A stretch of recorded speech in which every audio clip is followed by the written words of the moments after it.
Hey guys, my name is Brad Anderson, and I'm going to take you through today how to correctly, effectively um, cancel a contract from a buyer's perspective and stay out of trouble while doing it. All right, so if you ever wanted to know what forms to use and how to do this effectively, this is the video for you.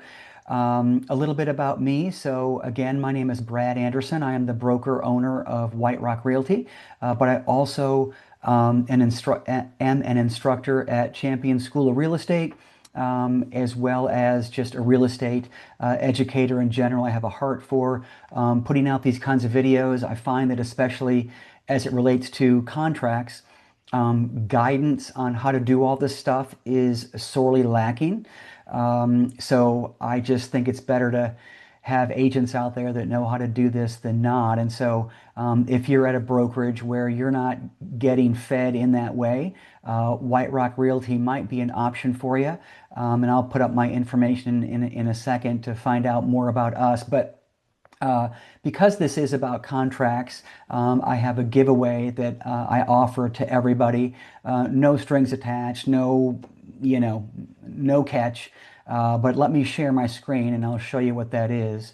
I have a document that will tell you exactly what forms and contracts you're going to need when you're working with a listing, a buyer,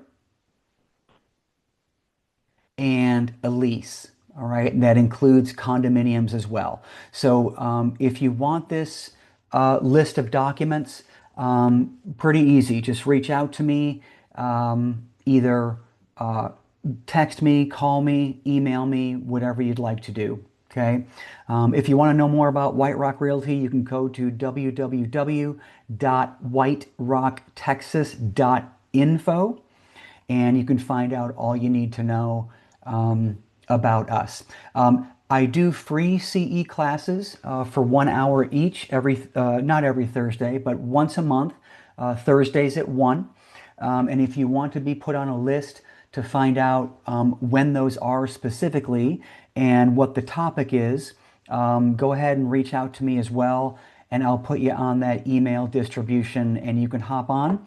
And as long as your camera is on, you will get 1 free hour of CE. I don't charge for any of that stuff. Okay. Okay. So today's topic is how to terminate a contract.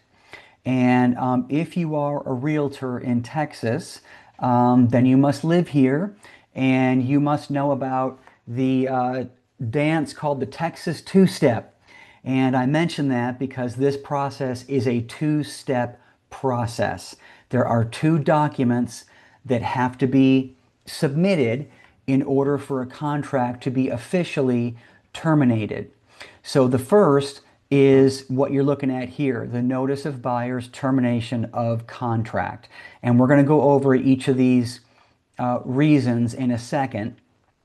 But the other, and it has to be sent over, not has to, but it should be sent over at the same time as this document, is a release of earnest money.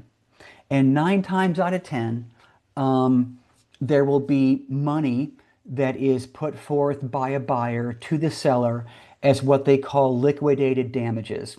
Now, is it a subset of the down payment for a buyer? Yes, it is. So if a buyer is going to put down $10,000 as a down payment and $2,000 in earnest money, then the buyer is only going to bring, if all things go according to plan, $8,000 as cash at closing. However, that's really not the purpose of earnest money. Earnest money is money put up on behalf of the buyer that pretty much says to the seller, if I default or do something to cause this contract to not proceed, then you, the seller, get my earnest money. Okay? So that creates what we call in real estate an equitable interest in that property. And for that reason, a title company has to have this document that says who agreed to what earnest money goes to who. Okay, and we'll cover that later. But you may remember back in real estate school, they talked about various interests that someone could have in real estate, and one of them was an equitable interest.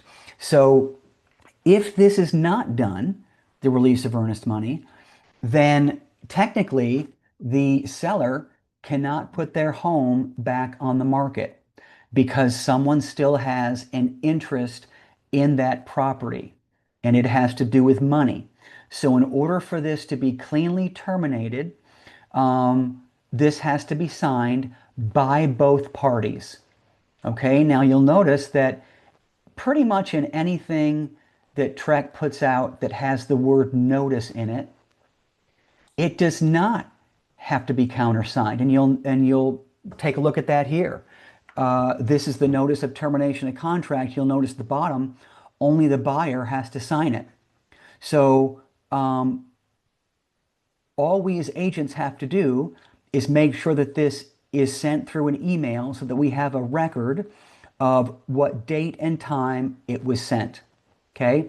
Now, just to close the loop on the earnest money piece, the reason why this document is so important, because it says right in paragraph A, and anytime that you see anything in these forms or contracts that's either underlined, bolded, or bolded and underlined, that means that the author of the document thinks that that's going to be a pretty big deal to pay attention to. Okay, so this is underlined for a reason. It says, the undersigned buyer and seller release each other and any broker and title company and escrow agent from any and all liability under the aforementioned contract. So in Texas, whenever the word contract is used, that means the 1 to 4 family. Okay, so let's not miss the importance of this. This means that once the buyer and seller sign, then neither party can come back and sue each other. Okay, so that's another important reason why this has to be signed. Okay, so let's talk about the various reasons you might, as a buyer, want to terminate a contract. Okay, the first is the most clean cut and the most common, which is the unrestricted right of the buyer to terminate the contract under paragraph 5 of the contract. So let's take a look at paragraph 5. And this is where you as the agent collaborate with the buyer to put in a dollar amount as earnest money, right? And then down here in 5B, how many days you have as an option period. What's an option period? It is the unrestricted right for any reason to basically, as the buyer, wake up one day and decide not to move forward with the contract. And that could be for a myriad of reasons. Got cold feet, realized the monthly payment was a little bit more than I wanted. This is normally the time that the buyer is going to do an inspection. Maybe they get an inspection report back and they don't like what they see. But it does say that this is the buyer's unrestricted right to do that. And oh, by the way, as it relates to the topic today, which is how to terminate a contract, you have to get that termination in, right? It says notices, gotta be done by 5 p.m. local time where the property is located. All right, so this is going to be the only time you see in our contracts in actual time, 5 p.m. Right? So if we're exercising this first option, this has to be done by the last day of the option period by 5 p.m. So if they have a 7-day option period and you know by day 3 that the buyer wants out and you get with your buyer and you go about this process, that's fine. But I'm just telling you, with regards to your time constraint, it is, drop dead date is last day of the option period by 5 p.m. Okay, so that's option 1. Option 2, with regards to when a buyer might terminate, is buyer can't get a loan approval, which is option 2, according to the third-party financing addendum. And it says buyer has delivered to the seller's delivered to seller lender's written statement setting forth the reason for lender's determination. So let's talk about that. That's under paragraph 2 of the third party financing addendum. Okay. Um, and it pretty much says that if paragraph 2A, if buyer can't qualify for this loan within X amount of days, which is what you would put here, you've got to exercise this termination using option 2 within that, where am I? Whoops. Within that time frame. Okay, so typically it's anywhere between 14 to 21 days. And this is where some buyers get themselves into trouble because they think that the pre-approval or pre-qualification satisfies this requirement, and it does not. Okay, so it's one thing for a lender to collect paycheck stubs and tax returns and say, yeah, based on this, you're approved for up to $400,000 and an interest rate of 7%, right? But once your buyer executes a contract, well, then the lender takes a bit of a deeper dive into the financial health of your client. And if they find a bankruptcy they didn't know about, or let's say the buyer says that, claim that they weren't married, but they legally actually are, but the two spouses don't live together anymore and maybe haven't for 10 years. Doesn't matter. All that stuff is relevant to getting what they call buyer approval.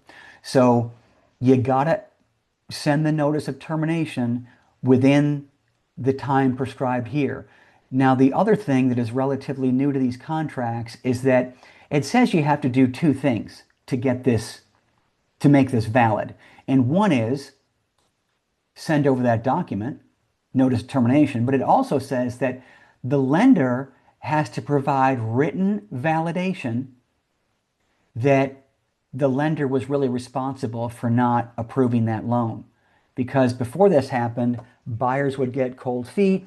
They'd, nudge the lender and say, hey, between you and me, I really don't want to buy this home anymore. Can you just tell them that, or I'm going to tell them that I couldn't get the loan, right? And so a lender is never going to sign something that says you didn't qualify if in essence you really did, because that would be mortgage fraud. Okay, so time was where buyers were just getting out of the contract by just simply saying, yeah, I couldn't get the loan, so I got to get out, right? And so now the lender actually has to validate that statement. Okay, so that is option 2. Option 3 is kind of the follow-up to the loan process, which is the property didn't qualify. So your buyer could make $1 million a year and they're going to buy a $200,000 home and they have no debt and they're going to qualify for this loan hands down. But what if the property doesn't? And so when would that happen? Well, if the property doesn't appraise, and it says this all down here, right? Doesn't appraise, um, can't get insurance, um, various things, right? But appraisal is the most common reason why a property doesn't meet approval. And so who cares about the approval? Well, the lender, because if your buyer is going to buy a $200,000 home and they send out an appraiser and it only appraises for 180, well, then the lender is never going to lend on a home that is selling for more than it is actually worth. Okay, so this constitutes property approval. All right, either can't get insurance, lender required repairs weren't done, or the appraisal didn't match sales price. Okay, so that is option 3. Option 4, buyer elects to terminate under paragraph A of the addendum for property subject to mandatory membership in a property owners association. This is the HOA addendum. And this is an interesting one because if this home is in an HOA, well, the HOA has a big, thick stack of documents that are the rules that the owner has to abide by if they want to move into that home. And it's stuff like can't park your boat in the driveway, can't exceed more than 2 parking spots, can't park on the street, can't work on your car in your driveway, things of that nature. Okay. And this document gives a certain amount of days, if you look in option 1 and 2, to get those rules to the buyer. And once the buyer receives those rules, they actually have 3 days from that point to just wake up one day and say, I want out. It does not have to, the reason doesn't have to be because of these HOA docs. It just says, hey, because you're in an HOA, we want to give you time to read these and exit the contract if you see something you don't like. But you don't have to tell the other agent or the seller what the reason is. It just clearly says, hey, I got these HOA docs and I have 3 days to get out of the contract, and I might want to do that. So if that's the reason, then this would be option 4. Okay. Option 5 is I want to cancel the contract based on not receiving the seller's disclosure notice. So this is paragraph 7B of the 1 to 4. And this is where this is. So take my advice. If you list a home, you need to upload the seller's disclosure into the MLS as you're turning this live. Because once you do that, it is deemed to have been received by the buyer. Okay, whether you give it to them or not is your problem. But if it's in the MLS, it is deemed to have been received by the buyer. However, if it's not, then option 2 says, buyer has not received the seller's disclosure notice, and so within X amount of days, the seller is going to get it to them. However, once they get this, the buyer then has an additional 7 days to get out of that contract. And similar to the HOA addendum, the buyer doesn't have to say it's because of something I found in the seller's disclosure. It's just another option for the buyer to exit the contract. Okay, so that is what option 5 is for. Option 6 is buyer elects to terminate this contract under paragraph 3 of something called the addendum concerning right to terminate due to the lender's appraisal. Now listen, this document was real popular between 2020 and 2022 when people were offering over asking price, and there was a pretty good chance that that home wasn't going to appraise. But the one thing, two things that people couldn't seem to live without during 2020 and 2022 were buying their next dream home and stockpiling toilet paper, right? So people were more than willing to offer above ask, and they didn't care if it appraised or not. Okay. Now, this is not used a whole lot today because what I just described isn't happening quite as much. However, I want you to remember that anything concerning the buyer's right to exit the contract because of the appraisal is already baked into the third-party financing addendum in paragraph 2B. Right? It clearly says that if that home doesn't meet appraisal, buyer gets their earnest money back and can terminate based on that because they're not going to be able to get a loan. Right? So, but let's just kind of walk through what this might be. So it specifically says paragraph 3 of this document. Right? And so it says additional right to terminate. In addition to buyer's right to terminate under paragraph 2B of the third-party financing addendum, which we just reviewed, buyer may also terminate the contract within X amount of days after the effective date if the appraised value, according to the appraisal obtained by a buyer's lender, is less than a certain amount. So let's say that your buyer has found their dream home and there is not any other home like it. And that listing price is $400,000. And because it is, let's say, spring, and the buyer knows there's going to be more people out there buying, looking to buy a home, he wants to make sure that they don't buy this home before he does. So he offers 450. And he fills out this document that says, okay, if it doesn't appraise, then I know that I'm covered here, right? But I really want this home. So I know I offered 450 on a price of 400,000. I'm willing to come out of pocket for half that, so 25,000, which would be the difference, half the difference. So I'm going to put here, if this home doesn't appraise for at least 425, I can get out.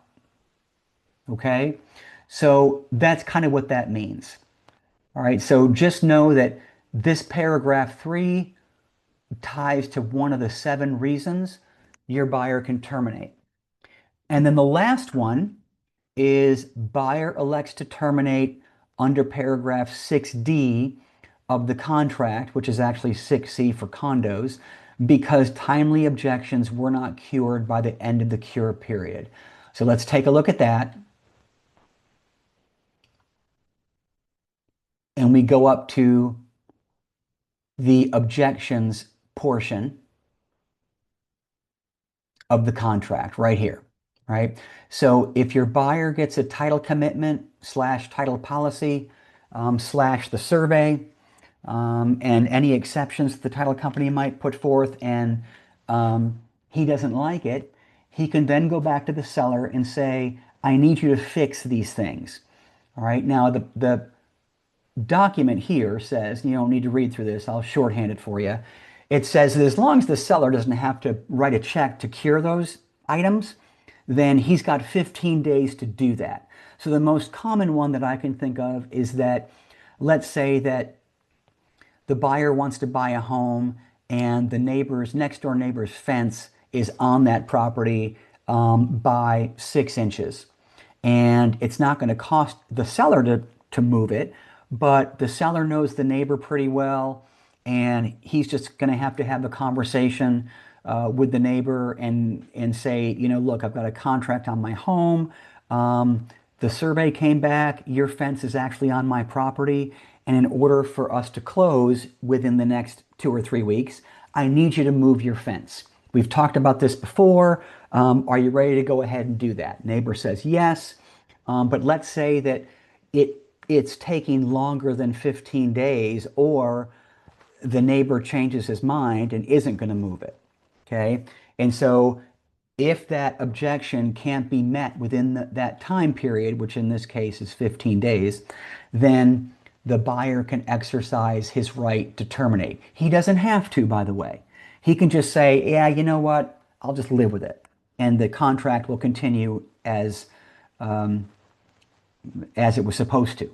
Right? But the buyer does have a reason to terminate based on that.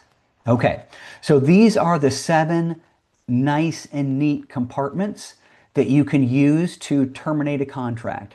But there is a kind of catch-all in paragraph 8 that basically says, for any other reason besides 1 through 7, I'm going to put that here.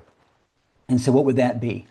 Well, unfortunately, it might be something like, the buyer wakes up one day and they're past their option period, they're past any other possible way to get out, and they've changed their mind.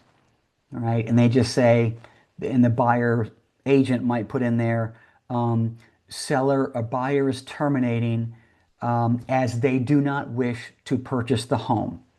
Something like that. I'm not saying that's what you put in there, but that would be the underlying reason. All right, now, if it is that reason, then that's going to be problematic, right? Because there is no other black and white way to get out of the contract. So that brings into the conversation, are our second step in the Texas two-step process, which is this has to be settled, or else you still have an active contract on that home. Okay? So the earnest money has to be accounted for. And this is the document that you do that. Now, this is also, again, as a reminder, has to be agreed through a signature by both the buyer and the seller. Okay? And it basically says, as I read before, when you sign this, buyer and seller, it exempts everyone from a lawsuit moving forward. And so it basically says, I, the undersigned, direct, and this would be where you would put the title company or escrow agent, to disperse the earnest money as follows. Now, let's take an easy example. If your buyer got out and terminated because they were within their option period, and it's pretty black and white that they're going to get that they deserve their earnest money back, then this dollar amount would be the entire dollar amount back to the buyer. Okay, however, let's say that the reason they did give in option 8 was buyer just simply changed their mind. And so technically speaking, they are in default. They're not showing up to closing and they are in default of the contract. However, let's say in my example, this was, it was spring, the home was priced right, and while the seller accepted this offer, they had others that they didn't accept that they can now go back to, and they're going to get this thing sold within a day, right? Knowing that, the seller now knows that they're going to be able to sell this home again quickly. And if they don't agree to releasing the earnest money, then they can't put their home back on the market anyway, right? Because the buyer still has equitable interest in the home. So let's say that each party agrees that, yeah, I as the seller am not going to hold your feet to the fire, but let me tell you this, you're in default and I deserve something. So let's agree to half. Seller takes half, buyer takes half. Let's say the buyer agrees to that. So in that case, you would put, let's say it's a $5,000 earnest money. So in row 1, you would put $2,500 goes to the seller, $2,500 goes to the buyer. So this then becomes the written directive to the escrow company to disperse those funds as you've just outlined, and they know that's okay to do because the buyer signed it and the seller signed it. Okay? So that is pretty much all there is to terminating a contract, but please note that as a realtor, and I have another video where I go through all the timelines in a contract, and that's where you see all that highlighted language. There's a lot. So you as your realtor, or as the realtor, need to understand and know what the deadlines are for these various paragraphs in the contract. If you don't, then how can you protect your buyer? Because every buyer is going to be concerned about, am I going to get my earnest money back? Right? And 99% of earnest money disputes could have been prevented had the agent known and been on top of when things were due and what items within the contract are grounds for notice of termination. Okay? Okay. So I hope you found the video helpful.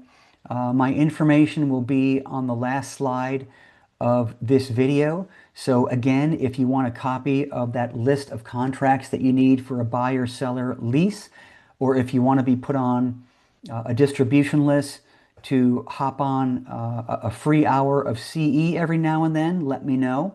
And if you want more information about White Rock Realty, just go to www.whiterocktexas.com. Texas is spelled out, .info, and you'll see what we have to offer there. So appreciate you staying with me, and see you on the next video.